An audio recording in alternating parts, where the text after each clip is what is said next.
شروع کرتی ہوں اللہ کے نام سے جو بڑا مہربان نہایت رحم والا ہے۔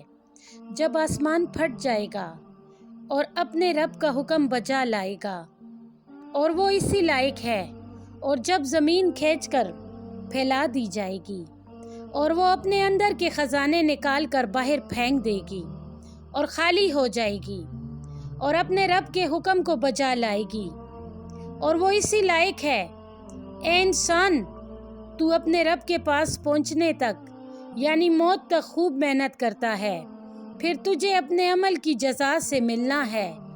تو جس کو اس کا نامہ اعمال اس کے دائیں ہاتھ میں دیا جائے گا، اس سے حساب آسانی سے لیا جائے گا اور یہ اپنے گھر والوں کے پاس خوش خوش واپس لوٹے گا۔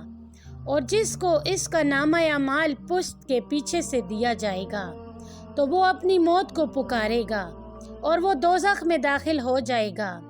بے شک وہ دنیا میں اپنے گھر والوں میں خوش و خرم رہا کرتا تھا۔ اس نے سمجھ رکھا تھا کہ اس کو اللہ کے سامنے واپس نہیں جانا ہے۔ کیوں نہیں؟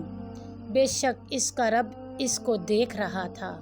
بس قسم ہے شام کی سرخی کی اور قسم ہے رات کی اور ان چیزوں کی جن کو وہ سمیٹ لیتی ہے، اور چاند کی جب وہ پورا ہو جائے کہ تم کو زینہ بزینہ چڑھنا ہے۔ پھر ان کو کیا ہوا کہ ایمان نہیں لاتے؟ اور جب قرآن ان کو پڑھ کر سنایا جاتا ہے تو وہ سجدہ نہیں کرتے، بلکہ کافر تو اسے جھٹلاتے ہیں، اور جو کچھ وہ دلوں میں چھپاتے ہیں اللہ تعالیٰ اس کو خوب جانتا ہے۔ بس آپ صلی اللہ علیہ وآلہ وسلم ان کو دردناک عذاب کی خبر دے دیجئے۔